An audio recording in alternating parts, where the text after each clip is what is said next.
Welcome, welcome. This is G. You're watching Astrology. This is your January new moon.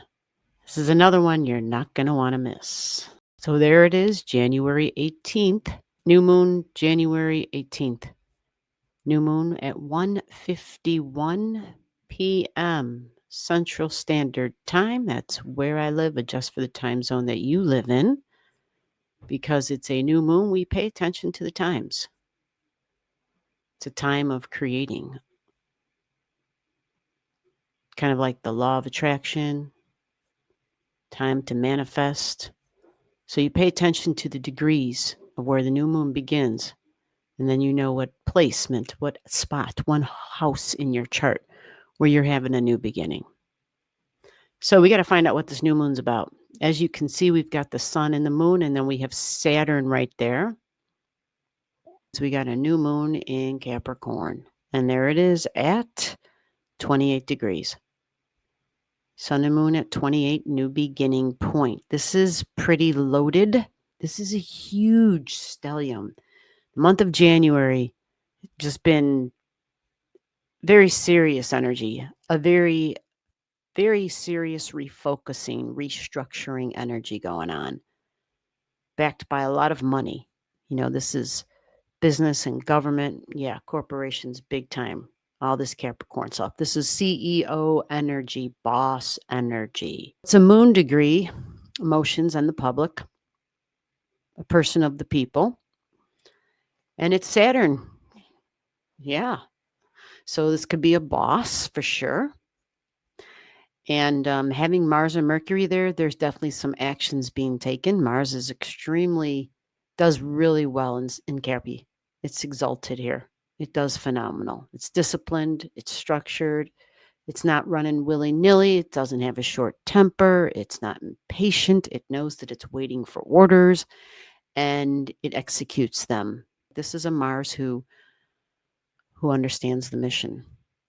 Saturn rules this because it's a Capricorn, and Saturn rules Cappi. So Saturn is really serious energy focused on the future, but it's not just like dreamy future. It's more of my very serious future, as in what are my goals? What are my material, tangible goals? It's to provide security, stability, and security. That's what Capricorn's about, right? What did we say? CEOs, corporations. These are the higher ups in government and in business. And technically, Capricorn by itself, without Neptune there and without Pluto there, we don't think government normally. But we see how business and government are in bed together. We know this. We know, yeah, the control of the elections and all the money, right? The Citizens United crap. Woo. Would be nice if that kind of got taken away, wouldn't it?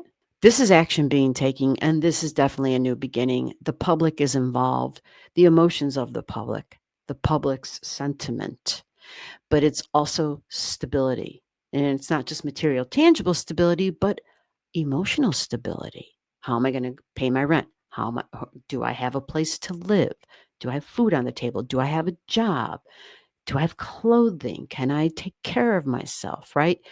Like the long-term goals and what we're building towards, what we're working hard at, what we're committed to for a long term, for a long, very long period of time.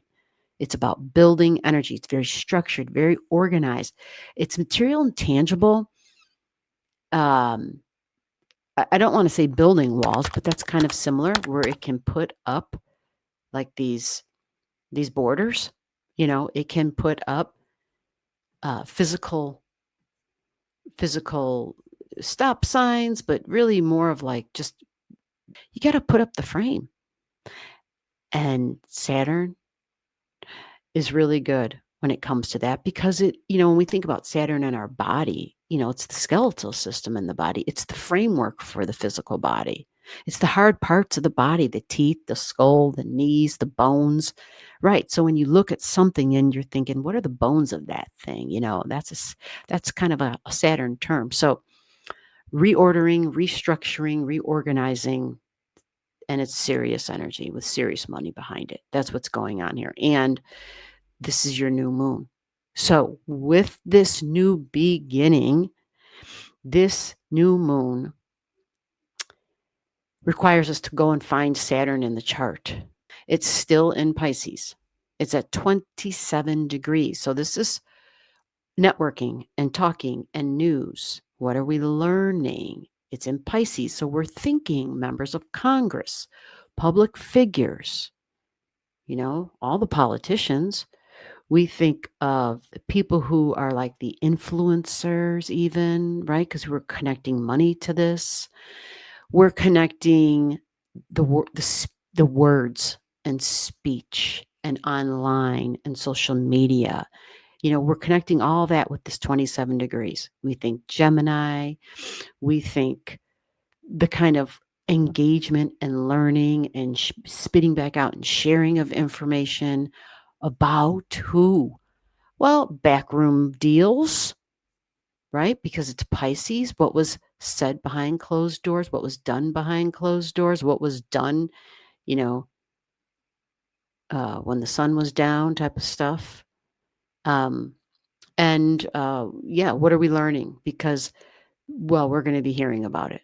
That's what 27 degrees in Saturn is. But Saturn is very serious. Saturn comes in and says, here's these rules and structures and organizing and limitations, and I can slow things down. Now, Saturn's not going to be doing that anymore in Pisces. It's done with the Pisces retrograde. Matter of fact, pretty soon it's going to be out of Pisces. So this Saturn is just focused on organizing and building.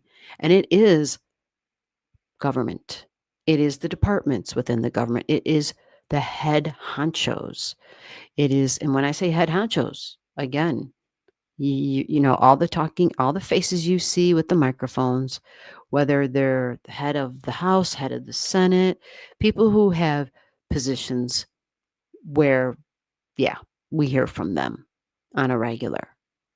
And so some folks have been walking away. Some folks, it is such a mess. It is such a sad mess, sad, embarrassing mess. Are the politics and the government situation in the U.S. So change is happening. Change is happening, and these Saturn and this Neptune. You remember Saturn goes a lot faster than Neptune, right? Yeah. So Saturn's getting closer to Neptune. And what does Neptune do? It can dissolve something or somebody, make them disappear, make them change, changing the CEO's position, a new person in charge, a new person, a new head of state. Oh, I don't know, a new president, a new CEO, right? A new person, just new people in general coming into view. And let's not forget, we have Venus, our values. What are our values now? What are they? Are they changing? Yeah, they are, for sure. Absolutely. Remember, this is group energy. So when we think group energy, well, what's Congress? That's a group, right? Corporations and those CEOs and those elites, right? That's a group for sure that most of us aren't in, right? It's people versus power. It's people against the elites, the regular Joes against the elites, class warfare type of stuff. Values and money is changing. Pluto's at 3 degrees here, news and information, but Venus is all about what and who I desire. Do we still desire the same things? Not in Aquarius. Venus in Aquarius. Now she just entered. She's at 1 degrees. She's at the taking action degree, by the way. And she's conjunct Pluto, technically, even though she really isn't conjunct Pluto until she hits 3 degrees. But I would think here that she's close enough because the change is afoot. Venus wants different. Venus is rebellious here. And a Venus in Aquarius is going to be very driven by her desires, like a lightning bolt in a flash type of thing, right? There's a whole lot of other things in the chart to support this. When I back this chart up, you see the big kite in the chart, and it's kind of a wobbly kite, but not. The new moon itself is at 28. It's a huge stellium, and then we're going to talk the degrees of the orb of this. But remember, we're focused on my long-term goals, okay? For your material, tangible security, right? You want your career, your job, you want health insurance, you want good food, you need a roof over your head. You just want the goddamn basics. That's what we all want. We just want the basics, right? I mean, sure, it'd be nice to have some extra stuff, but damn, can we just get the goddamn basics done real well? And I think we'd have a pretty healthy society. So, with all of that, because the moon in the public is a big deal here. You see, 28, it's huge. It's almost like the will of the people has spoken here, you see? And we have Uranus at 27 degrees. So, yes, this new moon trines disruptive Uranus. Disruptive for whom? Well, it really does look like this is a very there's a plan to all of this, restructuring. And it's restructuring who and what? Those that are in charge. That's what's looking like it's being restructured here. There's an upset. There's a disruption. There's a surprise.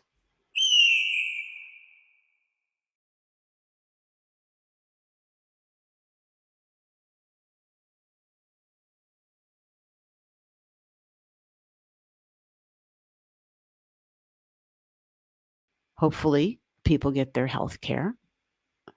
And maybe this is exactly what this will be. They're supposed to, well, actually, I can't keep track anymore. Honestly, I can't. But this would be a win for the people. And when we think of healthcare and we think of what's Jupiter up to, because the nodes are at 9 degrees, so this has to do with the future. Again, 9 degrees is the future. The dreams about the future, the plans for the future, my beliefs about my future. We got the nodes. We got the nodes really focused on that. And we have Jupiter itself at 18 degrees in Cancer. Jupiter comes up again. It can bring benefit to the public because that's what a Jupiter retrograde in Cancer does. And look, it's at the Virgo degree on the Uranus and Pluto energy, which talks about a deep change, but it promises surprises, shocks, and disruptions. The orb is going to be 20. This is big because of all this. So if you have objects in your chart from 22 all the way to 0 degrees of Aquarius, easily, because we got Venus at 1. This is a huge orb. This would be, the bigger the orb, the larger amount of people. Make sense? So again, 22 degrees to 0, 22 degrees of Cappi to 0 degrees of Aquarius. It's a new beginning. And it has to do with your future and what you're willing to do. What are your long-term goals and plans? What kind of structure do you have set up? Because doing this will satisfy your emotional security. But you first have to take the steps needed to establish your material, financial, long-term security.